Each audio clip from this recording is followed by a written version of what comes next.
Beaucoup d'actualités et de développement politique en Israël, et c'est important de faire le point pour ceux qui ne comprennent pas forcément tout ce qui se passe, et on peut aussi vous comprendre, les amis. Justement, pour en parler, pour nous éclairer, Rina Bassis, journaliste israélienne, est avec nous en studio, en direct. Bonjour Rina.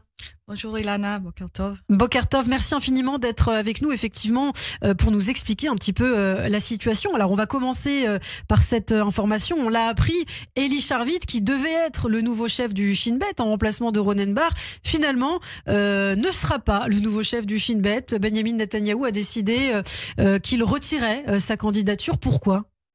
Oui, on peut dire que c'est le mandat le plus court à jamais vu d'un chef de Shin Bet en Israël. Et pourquoi il n'a pas trop expliqué. L'annonce du bureau du Premier ministre a tout simplement dit que M. Netanyahou a décidé de revoir cette nomination, qu'il va interviewer d'autres personnes. Mais il y a deux sujets, en fait, deux raisons qui sont évoquées pour cette prise de décision extrêmement difficile à comprendre, si je peux dire comme ça. D'abord, c'est justement la participation d'Eli Sharvit à une manifestation antigouvernementale en 2023. On parle avant le 7 octobre. Ah oui, d'accord. Une manifestation contre, en fait, cette réforme judiciaire que le gouvernement de Netanyahou a poussée à l'avance.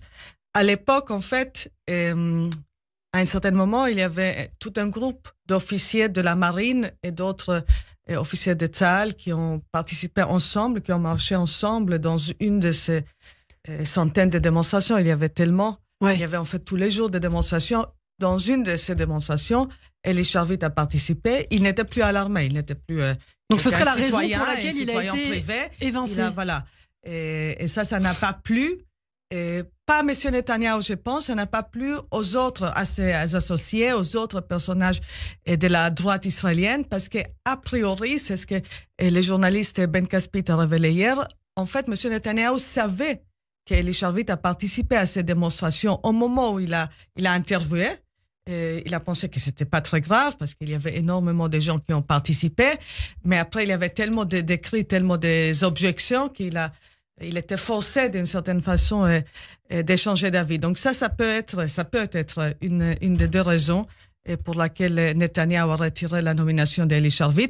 La deuxième, c'est peut-être le tweet justement hier de sénateur Lindsey Graham, ouais, des sénateurs républicains américains qui s'exprimaient très clairement contre cette nomination. Et pourquoi il l'a fait? Parce que quelques jours après que le président américain Trump était élu, quand il a commencé son mandat, Eli Sharvit a publié un article, un op-ed, comme on dit, contre la politique climatique du président Trump, disant que ça va amener toute l'humanité à une catastrophe. Ça n'a pas plu à l'administration Trump.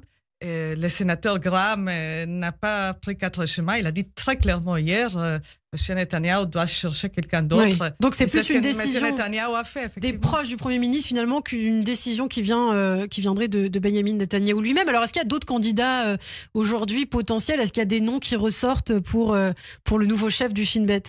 Mais toute cette histoire de la nomination de nouveau chef de Shin Bet était, on dirait, managé d'une façon très bizarre. Parce qu'au début, quand M. Netanyahou annonçait justement le licenciement de Ronen Bar, il a dit qu'il va interviewer 4 personnes. 3 personnes ressortissant en fait de Shin Bet, donc des anciennes de Shin Bet, 2 qui étaient à la tête de Shin Bet, une qui était un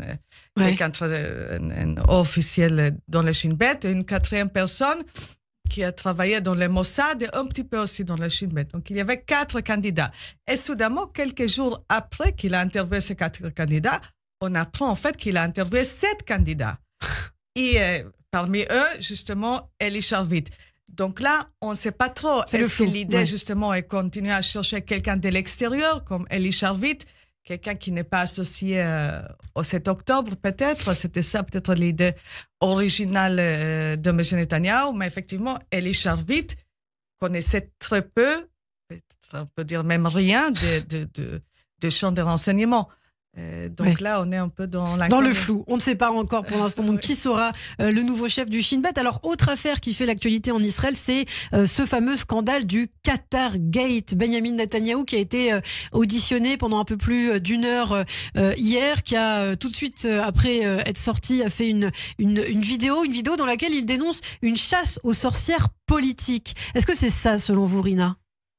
Bon, c'est difficile à dire, c'est ce que M. Netanyahou dit, parce qu'il y a maintenant deux de ses associés extrêmement proches, Jonathan Ulrich Eli Feinstein. Et Eli Feinstein, c'est le troisième. Il y a aussi Israël Einhorn.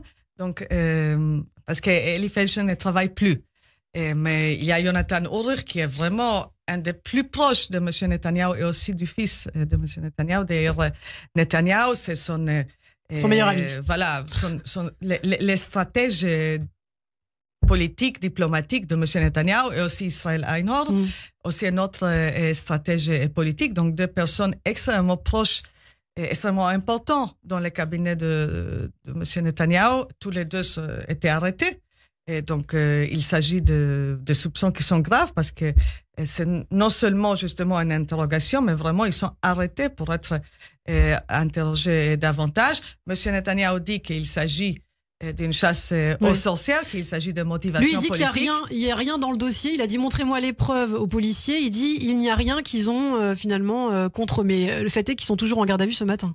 Tout à fait. Les charges sont très graves. Parce que qu'est-ce que sont les charges? Les charges disent qu'il y a un côté de corruption, il y a aussi un côté de contact avec des agents d'autres pays, des agents étrangers. On sait qu'il s'agit justement de, peut-être pas directement de personnages qataris, mais des gens qui étaient en contact avec les Qataris. Est-ce que vraiment des gens qui travaillaient dans le cabinet de M. Netanyahou, qui étaient des collaborateurs le plus proches possible du Premier ministre israélien, est-ce qu'eux, ils étaient impliqués dans une sorte de campagne médiatique de Qatar? Si ça s'avère vrai, il s'agit effectivement de faits graves. Alors, quelles seront les conséquences pour Benjamin Netanyahou? Parce que lui, il n'est pas directement impliqué dans cette affaire. Ce sont ses proches, c'est ça, hein? Donc, quelles conséquences pour lui? Pour l'instant, il n'y a pas de soupçons contre lui. Et même s'il était interrogé pendant presque 2 heures, c'était plutôt pour savoir s'ils avaient une certaine connaissance de ce qui s'est passé avec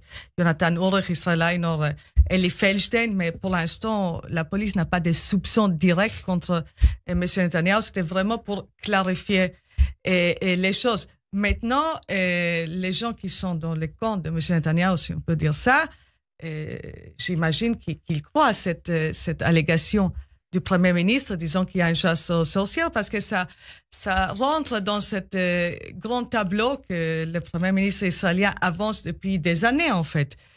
Parce que lui, qu'il est persécuté par la police, qu'il est persécuté par la gauche, qu'il est persécuté par les médias. Parce que lui, il dit que ça empêche, que ce Qatargate empêche la destitution de Ronen Bar. C'est le but, apparemment. Mais alors, on ne comprend pas forcément le lien entre les deux. Quel rapport entre la destitution du chef du Shin Bet et ce Qatargate? Mais c'est un petit peu aussi ce qu'il a dit, c'est que ses proches ont dit après justement cette licenciement de Ronen Bar. Ils ont dit que Ronen Bar, en fait, a poussé l'ouverture de l'enquête de Qatargate, même si maintenant c'est la police, c'était pas le Shin Bet qui a interrogé M. Netanyahou, mais que la Shin Bet, bien sûr, était impliquée dans cette investigation pour justement soit empêcher son licenciement, soit comme une certaine revanche contre M. Netanyahou à cause de son licenciement. Donc, il y a là une guerre de narrative.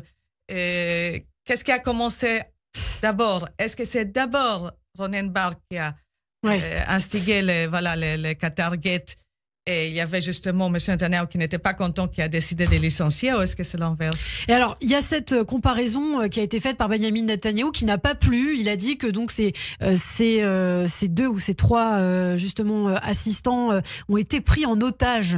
C'est ce qu'il dit. On a vu que Benny Gantz, le chef du parti Unité Nationale, a dit que c'était honteux, que Netanyahou était complètement déconnecté. Qu'est-ce que vous en pensez? Netanyahou, est-ce qu'il a conscience de ce qu'il dit quand il parle d'otages alors qu'il y a 59 otages dans la bande de Gaza encore? Effectivement, je suis sûre qu'il est absolument conscient. Et même, il faut quand même préciser qu'en hébreu, c'est pas les mêmes mots.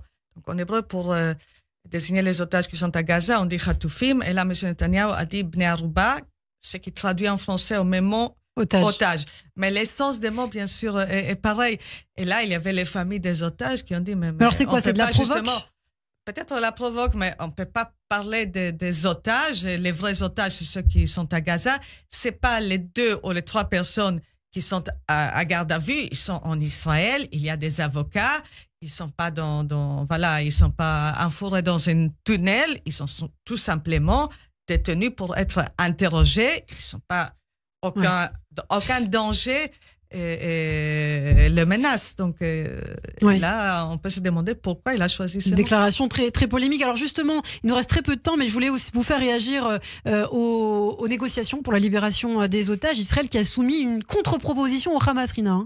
Oui, cette contre-proposition n'est pas nouvelle. En fait, c'est la contre-proposition qu'Israël a déjà fait il y a plusieurs semaines, qui va avec cette proposition de Steve Witkoff. Israël demande la libération de 11 otages vivants et plus tard aussi de 16 otages pas vivants. Hamas, pour l'instant, parle que de 5. Donc, vous voyez...